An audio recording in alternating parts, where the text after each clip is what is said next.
स्वागतम, वनक्कम एंड सत श्री अकाल। कैसे हैं आप सभी? I hope you are all doing great, hale and hearty. आप हेडलाइन दे सकते हैं, बाइडेन रिडिक्यूल शी जिनपिंग। अगर जिनको रिडिक्यूल की मीनिंग नहीं पता है, रिडिक्यूल का मतलब होता है किसी का उपहास करना, किसी का मजाक उड़ाना। ठीक है, ऐसा क्यों हुआ है? ताइवान लेकर रहेंगे, चाइना ने ऐसा क्यों बोला है? अब बात ये नहीं रहेगी कि ताइवान लिया जाएगा कि नहीं लिया जाएगा, ताइवान कब लिया जाएगा इंपॉर्टेंट अब ये है। लिया जाएगा इसका क्या मतलब हुआ?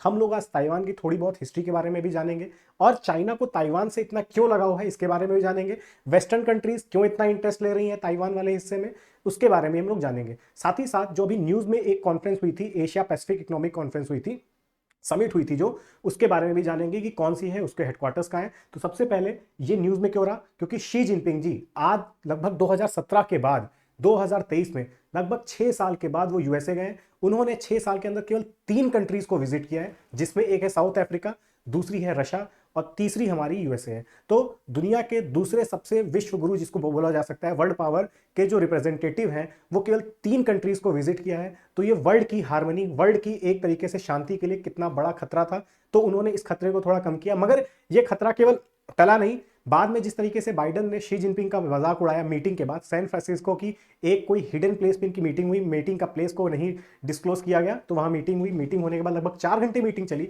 उस मीटिंग के बाद जब वो बाहर आए तो एक कॉन्फ्रेंस उन्होंने बाइडेन ने करी, तो बोला कि डिक्टेटर से क्या ही बात किया जाए, और उन्होंने उनको रिडिक्यूल किया, उनका मजाक उड़ाया। तो आपको बात समझ में? तो इन ये दोनों कहां मिले थे? APEC, Asia Pacific economic conference हुई थी।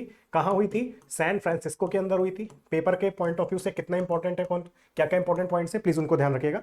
सैन फ्रांसिस्को अमेरिका के अंदर हुई है, ठीक है। दूसरी अगर मैं बात करूं, कौन से नंबर की थी? 30th नंबर की थी। और एपेक के हेडक्वार्टर्स कहां पे हैं डियर? तो एपेक के हेडक्वार्टर्स हैं हमारे सिंगापुर में। कहां पे? सिंगापुर में। और मैं बात करूं ये फाउंड कब हुआ था, इसको एस्टैब्लिश कब किया गया था? 1989 में। ठीक है, कितने मेंबर्स हैं? पेपर में अब ये पूछा जा सकता है, काफी ज्यादा न्यूज में रहा है। क्यों? हर साल होती है लगभग इसकी मीटिंग। 1989 से आज 30वीं मीटिंग चल रही, तो लगभग हर साल हुई। केवल 3 ही 4 साल का बीच में गैप रहा है, मगर इतनी न्यूज में नहीं रहती है, और ना ही इसकी रेलिवेंसी इतनी रह गई है। भारत इसका मेंबर है? नहीं, भारत इसका मेंबर नहीं है। 21 मेंबरों में भारत नहीं आता है, ठीक है। तो अगर इसके अंदर मेंबर्स कितने हैं? तो 21 है। मगर क्यों इतनी न्यूज में इंपॉर्टेंट ये हो गई है, पेपर में क्यों पूछी जा सकती है? कारण इसका यह है क्योंकि शी जिनपिंग 6 साल के बाद अमेरिका गए हैं। क्या ये बात क्लियर होगी कि नहीं क्लियर होगी? चलिए, तो एपेक की समिट यहाँ पे शी जिनपिंग और बाइडेन जी को आप देख भी सकते हो, ठीक है। रूटर्स जो कि काफी प्रतिष्ठित न्यूज़पेपर की कटिंग है, China Xi Jinping she is in US for high stakes Biden summit. Overall वो शी जिनपिंग जी से मिलने नहीं गए थे, मगर आप देखते होंगे जब G20 समिट हुई थी तो कई सारे इमैनुअल मैक्रोन हो गए, है ना, जो इटली की हमारी थी उनसे, और फिर हमारे एंथनी एल्बनीसी जो हमारे ऑस्ट्रेलिया के थे प्राइम मिनिस्टर, उन सब से भारत के प्रधानमंत्री जी ने एक टू एक वार्तालाप भी करी थी, ठीक है। तो इसी तरीके से जब कोई भी रिप्रेजेंटेटिव दूसरी कंट्री में जाता है, भले किसी कॉन्फ्रेंस को या समिट को अटेंड कर रहा हो, मगर उसमें इंडिविजुअल लेवल पे भी टॉक्स हो सकती हैं। तो उसी तरीके से बाइडेन ने शी जिनपिंग से भी मुलाकात करी। कहां करी? सैन फ्रांसिस्को के अंदर। कौन सी? एशिया पैसिफिक इकोनॉमिक कॉन्फ्रेंस हो रही थी वहां पे। एशिया पैसिफिक इकोनॉमिक कॉन्फ्रेंस के हेडक्वार्टर्स कहां पे है? तो इसके हेडक्वार्टर्स सिंगापुर के अंदर है। क्या इतनी बात क्लियर हो गई? चलिए, हाँ, तो ये आप ये देख सकते हैं, यहाँ सारे ग्रुप लीडर्स खड़े हुए हैं, 21 लीडर्स हैं। और अगर हम बात करते हैं आप ताइवान की, तो इसमें मेन चीज क्या थी समझिएगा। अभी आपने देखा होगा कि चाइना और अमेरिका के बीच में पिछले साल जो लास्ट ईयर में क्या हुआ कि बैलून, एक सर्विलांस बैलून डाल चाइना के थ्रू चाइना के भेजा गया था अमेरिका के रास्ते पे, अमेरिका के कंट्री के ऊपर। तो अमेरिका ने बहुत ही एक कड़ा इंस्टांस लेते हुए कड़ा निर्णय लिया, डिसीजन लिया, और उस बैलून को गिरा दिया। उसके बाद से चाइना ने पूरी तरीके से मिलिट्री जो इंगेजमेंट थी चाइना और अमेरिका के बीच में खत्म कर दी। What is military engagement? Military engagement का मतलब होता है कि अगर मान के चलिए चाइना की कोई शिप अमेरिका के किसी कोस्टल एरिया से निकल जाती है, तो आपसी बातचीत समन्वय बन सके और कोई ये ना समझा जाए कि वो हमारे पर हमला करना चाह रही है। तो मिलिट्री जब कोऑर्डिनेशन होता है, मिलिट्री समन्वय जब हो रहा होता है, सिनर्जी होती है, तो आपस में डिप्लोमेटिक बात हो सकती है दो आर्मी के बीच में। मगर चाइना ने पिछले साल इसको पूरी तरीके से खत्म कर दिया। तो विश्व बहुत ही खतरे की तरफ बढ़ रहा था। मगर इस मीटिंग से एक खास बात यह निकली कि उन्होंने मिलिट्री जो उनका जो अलायंस था, जो मिलिट्री जो उनकी जो समन्वय थी, वो फिर से उन्होंने टाई अप कर लिया है। तो यानी कि मिलिट्री जो डिप्लोमेट्स हैं वो भी चाइना के अमेरिका में, अमेरिका के चाइना में जा सकते हैं। एक खास बात तो ये हुई। अब बात आती है कि चाइना ने बोला, मगर उसमें बोल दिया कि ताइवान तो हम लोग लेके रहेंगे। ताइवान का चाइना से क्या इतना लेना देना? अगर हम थोड़ी सी ब्रीफ हिस्ट्री में जाएं, अगर चाइना आप मैप देखोगे एटलस के अंदर, तो ये चाइना है, चाइना के मैप में देखेंगे ताइवान। अब अगर हम उसको थोड़ा सा और क्लोज करें, जूम इन करें, तो हमें ये ताइवान दिखेगा। ताइवान की कैपिटल क्या है? ताइपे। कितनी बात क्लियर होगी? ताइवान के दो कारण हैं। सबसे पहली बात, जो चाइना की इकोनॉमिक डिपेंडेंस है, क्या है? इकोनॉमिक डिपेंडेंस, आर्थिक जो निर्भरता है दूसरी चीज वेस्टर्न कंट्रीज का इन्फ्लुएंस, वेस्टर्न कंट्रीज का इन्फ्लुएंस इस पे। तो चाइना जानता है कि अगर ये जो पार्ट है चाइना के हाथ में नहीं रहा तो जो यूएस है, जापान है ना, जापान इसके ऊपर ही है, और जो यूरोपियन यूनियन है, न्यूजीलैंड है, ऑस्ट्रेलिया है, ये सारे के सारे इस पे कंट्रोल कर लेंगे। क्यों? क्योंकि ताइवान बहुत ही समृद्ध केस है सेमीकंडक्टर और इलेक्ट्रॉनिक इक्विपमेंट के मामले में।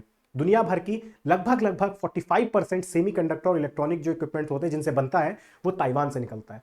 इवन चाइना की इकोनॉमिक डिपेंडेंस के बारे में बात करें तो चाइना लगभग 40% 45% जो एक्सपोर्ट होता है चाइना के इक्विपमेंट जिससे वो मैन्युफैक्चरिंग करता है इलेक्ट्रॉनिक इक्विपमेंट्स की, वो ताइवान से ही लेता है। उसके दूसरे नंबर पे यूएसए है। अगर हम बात करें तो $600 बिलियन ताइवान की एक कंपनी है टेंसेंट, एशिया की सबसे बड़ी सेमीकंडक्टर कंपनी है, वो भी ताइवान की है। तो दुनिया भर के देश ताइवान के ऊपर बहुत निर्भर होते हैं। अभी रिसेंटली में जब कोविड-19 हुआ तो कोविड-19 से कई सारी कंपनीज चाइना से वहां से भागना शुरू हुई, तो जाके अपना सेटअप कहां कर ली? ताइवान के अंदर कर ली। तो चाइना ने देखा कि अगर हम लोग ताइवान को नहीं करेंगे तो जिस तरीके से रशिया यूक्रेन एक तरीके से सैटेलाइट कंट्री बन के रह गया, नाटो में जुड़ने की बात कर रहा था, जिसकी वजह से हमारे जो प्रेसिडेंट व्लादिमीर पुतिन थे, रशिया ने यूक्रेन के ऊपर हमला किया फरवरी 2022 के अंदर, तो सेम केस उनका हो सकता है। और जब हमला करेगा, फिर जब चाइना ने अगर सही समय पे यहाँ पे हमला नहीं किया तो लोग सेम तरीके से जैसे यूक्रेन और रशिया के बीच में रशिया के ऊपर सैंक्शन लगा दिए गए, तो सेम सैंक्शन ताइवान के ऊपर लगा देंगे। अब वेस्टर्न इन्फ्लुएंस के बारे में मैंने बात करी, इकोनॉमिक इन्फ्लुएंस के बारे में आपकी बात करी,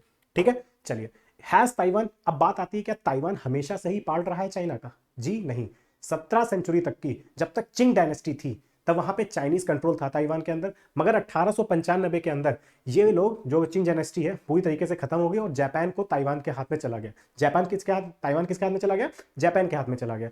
मगर चाइना ने, जब जापान 1945 में वर्ल्ड वॉर हारा, हिरोशिमा नागासाकी जब हुआ, एटॉमिक बम गिराया गया अमेरिका के द्वारा, तो चाइना ने अपना ये ताइवान वापस ले लिया।